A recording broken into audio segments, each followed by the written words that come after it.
All right, Chris Hall here for Dogs on Demand on Facebook, Instagram, YouTube, Twitter, and everywhere else we can get on. And it's good to have you on our program today. And it's great to have Jeff Sentell with us from Dog Nation. He covers, of course, UGA football and UGA recruiting. Jeff, welcome to our program. And let's talk some UGA football, all right? That sounds great, man. It's getting close. It's about that time of year. Oh, man, I'm telling you, it's kind of amazing. You look at the calendar and you think, okay, a couple of months here and we're ready to go for a new college football season. It's amazing, and I'm ready. Now, you can only, I love the Braves. We're watching the Braves, and that's filling in the gap here, but I'm ready for some college football. So you've been with Dog Nation for how long now? I was, let me see, going back a ways, 2015 now. The AJC back then, they were trying to create a new website, and they felt like the advertisers, they felt like the audience. It was called a vertical, which is basically, it's a way that you zero in on something that fans and readers really want to know about. And instead of having them to click across the website between the Braves and Tech and the Falcons and the Atlanta Hawks, well, they just created one website. And I was actually hired a couple months earlier than that. But I think my first day was like May of 2015. Seth Emerson and I were the first two hires for Dog Nation. Of course, Chip Towers and Michael Carvel were already there. But I came from Birmingham. I'd been in Birmingham for 8 years. I'd been at Augusta for 4 years before that. And I did graduate from that wonderful university off Lumpkin Street. I was a journalism grad from the Grady School many moons ago. Right. Well, you do a great job, and we appreciate all that you do to keep us informed about what's happening with the UGA, especially with the football program. So let's talk about this. Okay, here we go. The back-to-back national championships. 2-3 years ago, we thought, no, we were reaching for one after so many years without a national championship. Then lo and behold, we when your team wins, it's we. When they lose, it's they. So we won. We won the national championship, not once but twice. So I don't know. Give me your odds of UGA winning a third national championship. Let me give you some choices. Would it be likely? Would it be maybe so? Would it be not very likely? Would it be no way? What do you think? Can Georgia do it again? No, Chris, I'm not trying to sound cagey or like I'm building those casinos in Vegas. But I'm going to say this. Georgia's going to be favored in every game they play. And I think when you tee it up and you play that game and the ball can bounce, you can have turnovers. Injuries can happen, but I think every game Georgia will play this year, they will be favored. And I'll say this. I thought last year Georgia stole one. I thought Georgia wasn't supposed to win one last year, especially after the turnover, especially after the guys going to the NFL and you wondered what they had there. I felt that this year, and especially next year, people don't know this yet, and it's a narrative nobody wants to stomp out yet. But I think Georgia's 2023 roster will produce more NFL draftees than the 2021 team. Wow. I think they'll be 15, 16, 17. When you start thinking about it, you go, I've written this so many times, Chris, I can rattle it off. You got Bowers, of course. You got Amarius Mims. You got Cedric Von Granger. You got Tate Ratledge. You've got on the other side of the ball, you got Kamari Lassiter. You got Shmuel London Jr. You got Warren Brinson. You got a guy like Nazir Stackhouse. Nobody even talks about Stackhouse enough. He could probably be a second or third round pick.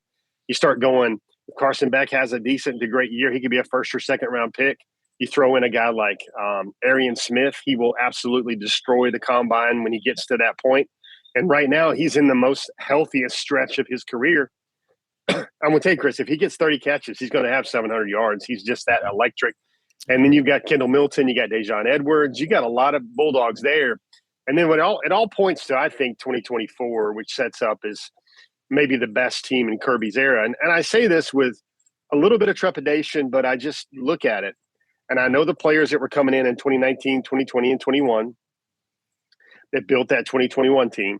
And I know the players that have came in 2022 and 2023 and 2024, and they're just better. They're bigger. Georgia's gotten more demonstrative on the offensive lines. Here's a good point. Darian Kendrick, they had to import him from Clemson. Right. Dan Jackson had to be, thankfully, he was great for Georgia, but he was a walk-on.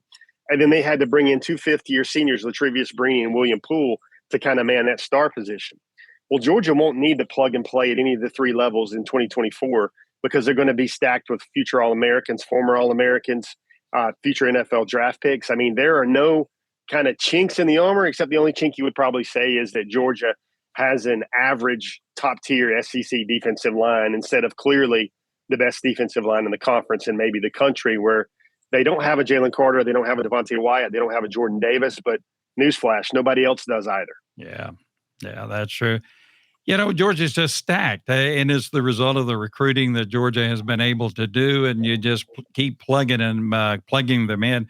I noticed something that came out today. Somebody noticed that the national media, and this is their headline now, the national media is doubting Georgia again. You have Reese Davis picking Michigan #1, Herb Street, Alabama #1, Feinbaum, Alabama #1 now, and on down, the list.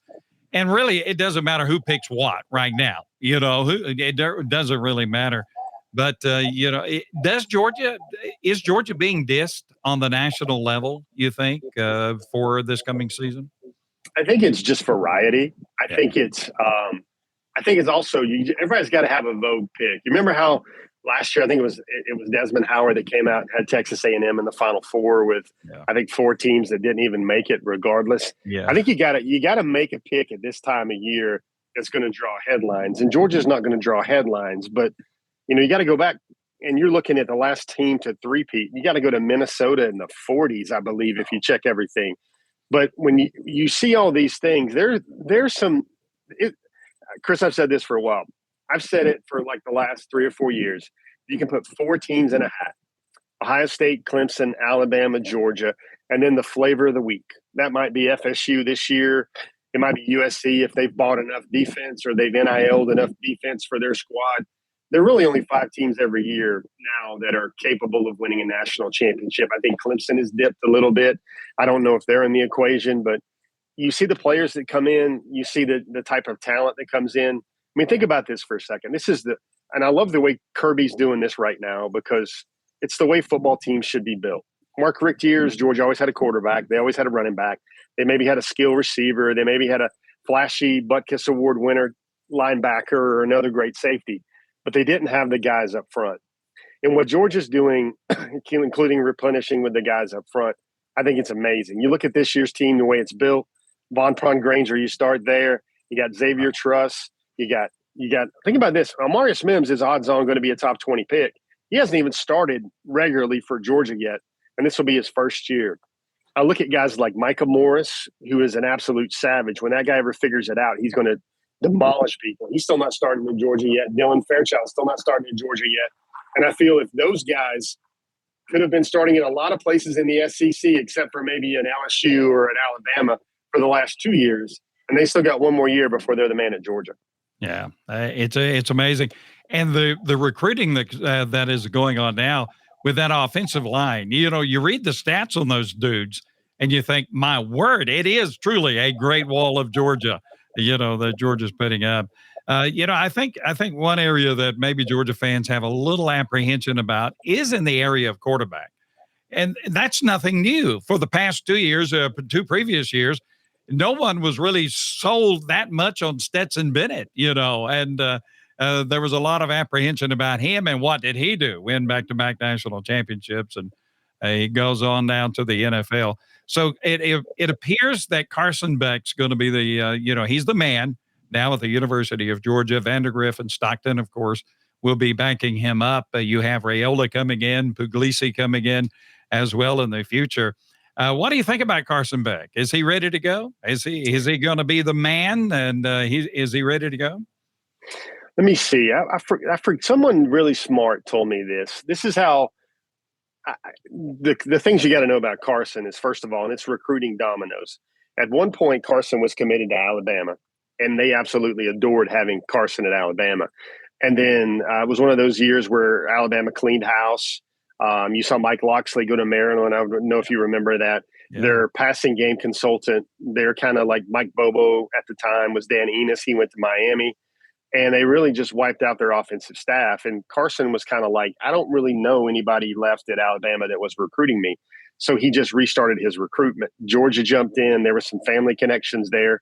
But then when Carson was clearly committed to Alabama. Nick Saban and Alabama kept calling, kept knocking on the door, saying, "We want you. You're still our guy."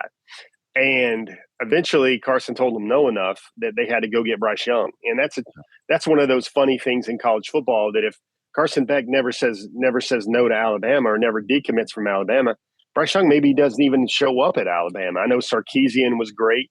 Sarkisian knew Bryce Young as well. Maybe Alabama would take two quarterbacks again and do a Bryce Young, Matt, what they did waiting with Mac Jones and Tua and Jalen Hurts and everything else. But for the longest time, someone told me this, that when Jamie Newman and that not so cool departure and that break happened, Jamie Newman on his way out the door in Athens basically told Carson, "Hey, good luck. This is going to be your team." And that was back in 2020. Because Newman kind of thought that Carson was the next best guy or the bright guy on the horizon. And Carson's kind of been the heir apparent for at least 2 years. And the thing about him, I'll never forget, and it's one of those things where he had a phenomenal junior year in high school. He was named Mr. Football for the state of Florida. He led his team, his high school, the first ever state championship. And then the next year, all of his pieces left. Like he had like one other D1 guy, I believe, on his offense, and he struggled, had an average year. So that's where he fell from like the number 50 quarterback and the number 50 overall prospect and number 5 quarterback to number 12 and number 120, number 180. He fell because of that senior year. But Carson's always had all the tools. He's always had. That's why Aaron Murray has always glowingly spoke about him whenever he's seen some practice stuff and he's ever really watched him. He's not Joe Burrow, but he's kind of a poor man's Joe Burrow if he's at his peak. What I mean by that is if it's 3rd and 9, he could probably get you 9 yards. He's not going to get you 12 or 15 like maybe Brock Vandagriff or Gunnar Stockton would. But he drips NFL potential. I remember talking to some NFL scouts when he was coming out. They were talking to him when he go to these quarterback retreats, and they just say Carson looks like a future first rounder. He's 6'4". He can make up all of the throws. I'm sure your audience, Chris, will remember. I know they're diehard Dog fans that read and just scrounge up everything and cover everything. But like, you remember George Pickens picked Carson to throw the ball to him in the pro day because he wanted to show what he could do catching those NFL heat and the NFL missiles. And that was another time when Carson turned heads of pro scouts where they're just like, wow, he's got it. And I think there's comfortability there, and there's really all the weapons in the world around him. He's going to have a clean pocket. I love how people can say conspiracy theories that maybe Georgia might start 1, 2, or 3 quarterbacks this year. One thing I'll caution about is Georgia has had so much good fortune at the quarterback position. Jake Fromm didn't miss games. Stetson didn't really miss games. And aside from JT Daniels and his injury concerns, Georgia really hasn't had an injury issue at quarterback. But if you look at the game of football going on like 5 years now, you usually expect to lose your quarterback for 2 or 3 games in any one given season. So you might have an injury situation come up there where a guy like Brock or Gunner gets the shot. But I think the best thing for Carson in terms of him getting his feet wet and comfortable is he's got a very long runway, those first 4 games where he's going to get comfortable. The offensive line is going to be fine. You're going to figure out who your receivers are. I think Dominic Lovett, the guy that came over from Missouri, is just going to be phenomenal. I think he's going to be a guy that is going to cause defenses to pick their poison because they're like, can't put 8 in the box because that offensive line and those running backs. We got to do something to at least bracket or double Brock or put our best coverage safety on Brock. And then what are you going to do with Dominic Lovett on the other side? And you're going to have Dylan Bell emerging a little bit more this year. I haven't even mentioned Ladd McConkey, who will probably be a 3rd-round pick in the NFL after this season. And then you got Marcus Rosary-Jack Saint, you got Arian Smith.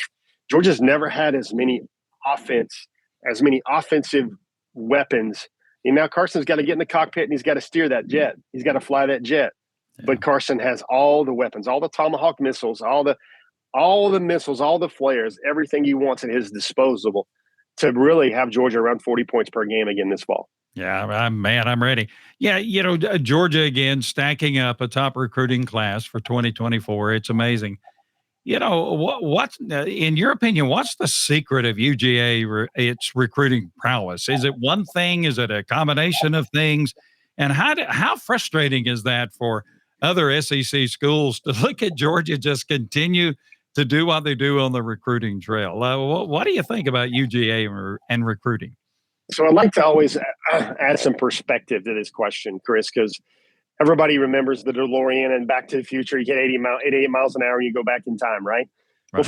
If we went back in time like 4 or 5 years ago, what were the biggest selling points for Georgia? Probably the fan base, how you'd be revered at the University of Georgia, be a great education, or the simple fact that Athens, Georgia is an incredible place to be on a Saturday and a Saturday night. Now I think those things are probably 5, 6, 7, 8 on the food chain in terms of Georgia can sell the following. And I still think every young man I talk to, the most important thing on their mind is shaking Roger Goodell's hand in 3 years. Yeah. They want to be a first rounder. You know, when you shake Goodell's hand, you're a first round pick. And Georgia has unparalleled NFL draft success over the last 2 years. They're the new standard. They have eclipsed Alabama. They're putting guys in the league on the defensive side. They're putting guys in the league now on the offensive side. They're putting tackles in the league. They're going to put a tight end in the first round. They're going to dot it everywhere. And then they can combine that with their winning. They're winning as well as anyone. And I think the main thing that helps Georgia on this recruiting trail in the age of NIL is they can preach and they can sell Georgia. And what I mean by that is if you're an offensive lineman, you're probably going to practice against 4 future NFL defensive linemen every day. Yeah. Same thing with wide receivers and corners. Same thing with linebackers and running backs. If you're quarterback, you're going to go against 5-star DBs and 5-star safeties, and it's going to feel a lot like the NFL. The games are going to be easier than practice. Oh, and then you start mixing in. They win a lot. You're adored by the foundation, by the Dog Nation. You've got incredible game day environment. The facilities are now top notch. But it's funny, Chris. I laugh about it. Facilities not really going to matter because all the money that was going towards facilities is now going towards NIL. Yeah. Like those days of the fancy weight rooms being green lighted and somebody writing the checks. I want to have the weight room named after me. I want to have the practice field named after me. I think those things are definitely on the opposite end of what we're going in the tunnel right now. And really a lot of young men, I think that it's circulated a lot, but a lot of guys would get dressed in a broom closet as long as their NIL check cashes every month.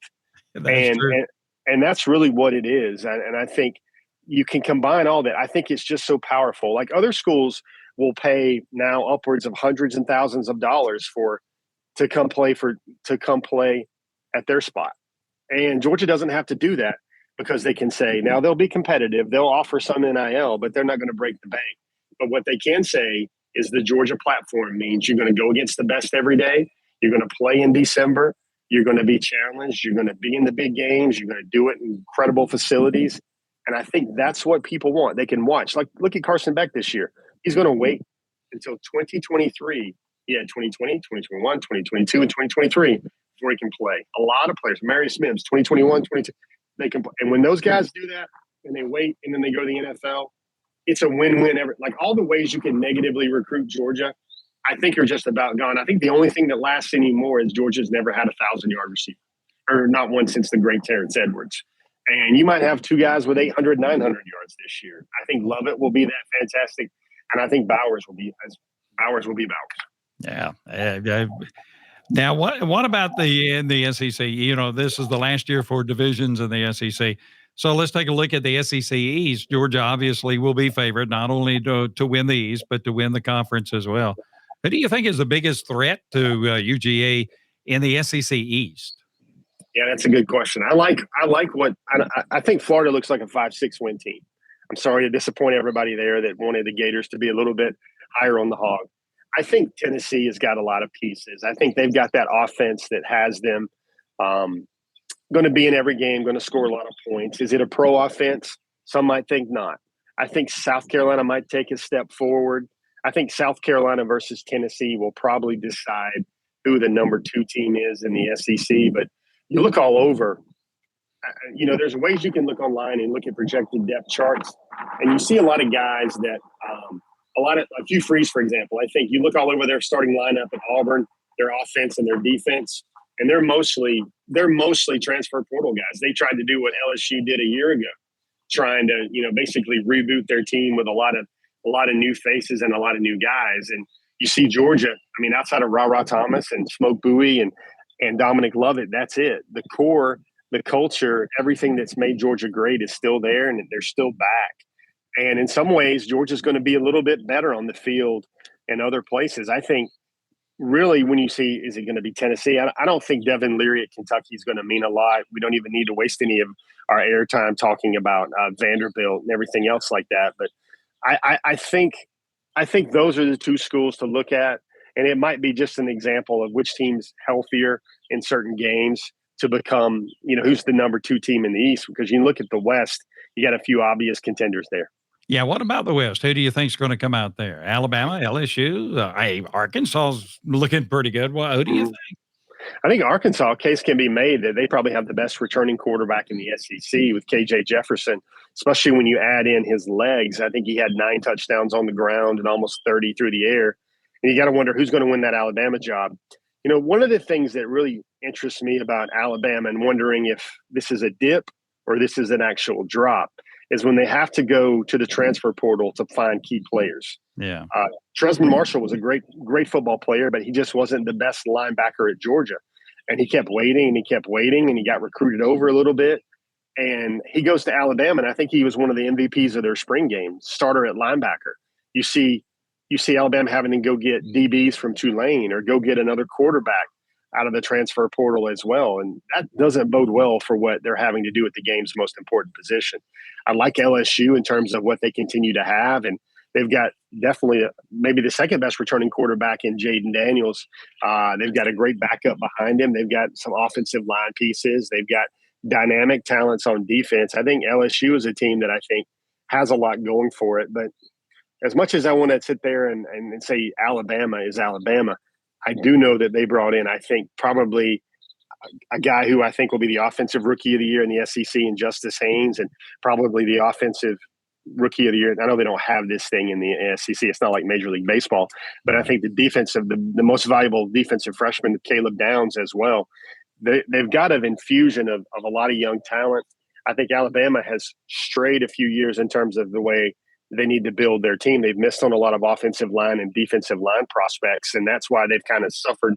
They can't go back and run the ball when they have to, and they're still trying to figure out who their quarterback is going to be as well. And I think, you wouldn't swap I don't think I'd swap Georgia's quarterback situation with anybody in the SEC, and that's considered to be a minus for the Dawgs or a big question mark for the Dawgs. But when you consider you got 2 guys in Vandegrift and Carson Beck that were rated a Elite 11 quarterback. They were rated among the best quarterbacks in the country, and they've marinated in Athens for at least 2 seasons now and had to go against that salty defense all the time in practice. I think I really said this earlier, and that's what I believe. Georgia's practice culture, the practice crucible at Georgia, the pressure cooker, is so strong and so stellar that it makes the games a lot easier. Yeah, you hear that from players, almost like the games are a relief, from the practice, from the week in practice. What about nationally? As you just look across the landscape, the usual suspects are going to be there. Of course, Michigan, Ohio State, and USC. Any surprise teams? Maybe like from TCU last year. Any surprise teams you might be looking at nationally? I think Florida State's going to be able to put enough together this year. They got a couple of transfers. I think they've got a returning quarterback. They've got some weapons at wide receiver. I think they've got enough there to maybe be the flavor of the year this year in the ACC and not Clemson. I would go back to Ohio State. I think they'll have the best wide receiver room in the country. I think Ohio State's just got to figure out. They've got an unproven former 5-star quarterback as well, trying to take it over there. And I really do think USC has spent some money. They got Bear Alexander, everybody knows. They got another transfer from some Texas A&M, and another former defensive lineman. And they're going to be in a lot of games where maybe they don't have to score 45 to win, where they only have to score 38 to win. And I think that'll be helpful. As much as Utah, now that's just for them to make noise and get through the Pac-12. But I'm going to tell you, USC probably doesn't want any part of Georgia, because if Georgia gets a USC on the field, they're going to line up, they're going to get in their 12, they're going to jump tight ends on the field, and they're going to maul them. And that part of the game in the trenches, I don't think USC is built to play a football game like that. And perhaps the genius of Georgia over these last couple of years is they can play that smash mouth game that old Georgia loves it, and all those run the DANG ball hats they love to see. But they can also throw it around and throw for 400 yards if they want to now, especially with quick game, especially feeding an unguardable tight end. They built to win a lot of ways, but I go back to the way they beat Alabama in the penultimate moment, when that 33-18 game. is when Georgia had to win the game. They got their right people in there. They brought Broderick Jones in there. They moved Jamari Salyer into a guard, and they said, Alabama, just stop us because here it comes. And Alabama couldn't stop it. And that's one part of college football. Everybody can talk scheme. They can talk transfer portal. They can talk players. But nobody has the dudes on the lines in the trenches still that the Georgia Bulldogs need. What about Deion in Colorado? What do you expect out of that? That's going to be interesting. What he's done at Colorado, dismissing all the players essentially and restocking his roster there. What do you think about Deion in Colorado? I think his son Shedeur is a really good quarterback. He's probably one of the top 15, 20 quarterbacks in college football. And I think Travis Hunter is going to be electric. He's going to be a playmaker. And I think they're going to look – they might have one of the toughest schedules in the country, especially how poor they were last year. They didn't win hardly any ball games at all last year. And for a lot of folks think if Deion gets into 4 or 5 wins this year, he may be the coach of the year in college football. I think they'll always be on TV. I think they'll be very entertaining. But you got a program in Colorado, like, there's no way they're going to be a top 25 team with that schedule. But if they end up winning 4 or 5 games, you're going to say Deion did a great job because he's already sold out the entire stadium. My big concern for Deion is just simply his health. You hear about things with amputations, and now he might have to lose a foot. He's had some health scares recently where I think Deion Sanders in Colorado is good for college football because otherwise Colorado would be a stagnant, defunct, nobody pays attention to their program. And now what they've done is they've kind of add some interest level to the Pac-12 as well, where a lot of people are going to be watching Colorado play football because how they're going to play, what they're going to do. But my mind's eye tells me is when you turn over that much of a football team from a team that wasn't that good to begin with, that you'd be lucky to get close to 500. Times are changing in college football. I mean, really changing in the last few years. You got division realignments, conference additions, expanded playoffs, NIL, transfer portal, things we didn't even think about 3 or 4 years ago. What do you think about all of this that's happened in college football in the last, 3 to 4 years? And what's next? What's coming up next? What do you think? I think the teams that win are going to be teams that have adapted to it over the last year or two, the teams that don't have to go to the portal for wholesale changes, but maybe some touch-up paint at a certain position, or maybe we need a little bit of spackle here in terms we need another tight end, we need another guard. I think that's what the transfer portal should really be used for. You've got situations now where, like Georgia, for instance, here's a great example. Like if there's already a lot of hardship trying to recruit a kid now, and it's bumpy and it's hard and it's a back and forth. Well, Georgia currently now is kind of like, we don't need this because it's going to be hard enough to keep you when you're not playing as a freshman anyway. Yeah. They want the guys that want to be Dog fans. I think Pierce Sperling, the freshman, the 3rd generation Bulldog, said it best. As he said, I'm watching what Georgia's going after. Georgia's getting great football players, of course, but they're getting great football players that love that they're at the University of Georgia. And on a scale of 1 to 10, if Georgia takes a guy that's an 8.2 at one position instead of a 9.0, that's probably better going to serve them in the long run because those guys are going to be there. Georgia absolutely is a grind. It is so hard to be able to get to Saturday and play the game. Like you hear the linemen, I hear the freshman linemen or the recruits when like they get paired up with Tate Ratledge, for example. Tate Ratledge told a priority offensive line recruit on the official visit, he's like, man, I'm going to tell you, it's horrible here. It's tough here. You're going to hate it. You're going to want to leave after your freshman year or some point in your freshman year. And that's the point where you're going to feel like you're going to feel, if you don't feel that way, something's wrong, because that first freshman year at Georgia is psychological warfare where you've got to survive, you've got to grind, you've got to get beat on, you're not going to play a lot, except maybe Georgia this year when they have UT Martin and all these other games like this. But you're just going to have to survive that first year in terms of getting through it, learning it, adjusting it, and you'll be better off in the long run, especially when a lot of people want to play. But Georgia tells them, like one of the things Kirby tells recruits when they come in now is he has 5 things. And it's like, which are the most important things to you? And when a kid says, I have to start or play right away, that's almost an immediate turnoff for the Georgia staff, because they're like, son, you know how hard it is to play here, much less anywhere. And you want to play in the lines where everybody that's playing now is like 21, 22 years old, and you're 18 years old. That's the one thing where kids come in and say, I've got to play right away. I've got to start. I've got to be the guy right away. That's not going to happen in Georgia because Georgia's reached the point, Chris, where if the players are starting in for Georgia and playing for Georgia as freshmen, I think it says more about what your program has or does not have rather than how special that young man is or how impressive that young man is. Now, Brock Bowers is a unicorn. He probably would have played whenever. But a lot of these guys are going to have to wait their turn, and they're going to have to bide their time behind guys that have been there for forever. I think a great example is the defensive line. Think about this for a second. Warren Brinson came in the 2020 recruiting class. Same thing for Nazir Stackhouse. Same thing for Zion Logue. Those guys have been waiting for the 2023 season to finally be the guy behind some NFL first rounders. And they're pillars of the team right now. And that's kind of the way it should be. Yeah. As we come to the end of the program, we've talked a lot about some very good things about the upcoming season. What do we need to talk about that we haven't talked about as we look forward to 2023? Anything out there we need really to kind of focus in on, maybe? I think it's crazy that the recruiting is almost over. I think Georgia's going to end up with about 30, 31 guys in the class. They got 26 now.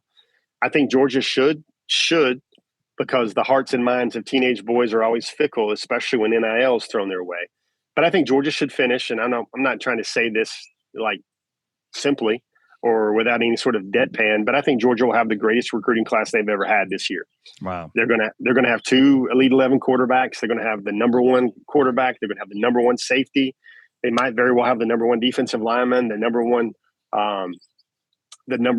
cornerback. I said earlier number 1 safety, but the number 1 cornerback is what I meant. The number 1 safety is still on the table, potentially in KJ Bolden. There's a world where it's not too far-fetched where they can end up with 3 of the nation's 4 top prospects in this class. That would be Ellis Robinson, the 4th. He's already committed. Dylan Raiola, he's already committed. And then the 5-star lineman out of Missouri, Williams Winery. 3 of the top 4. And then they could have, like right now, they have, I think, 12 guys in the top 100. They have 18 out of the top 180. Like 10% of the top 180 guys they have. And they've done it by, like, I think it's fascinating how Georgia's building.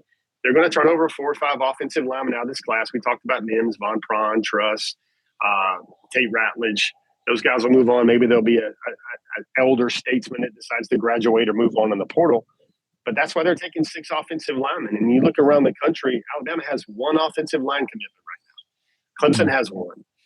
LSU has 2. Like, the way Georgia is building for the future is indicative of what their core DNA traits are, is that we're going to be physical.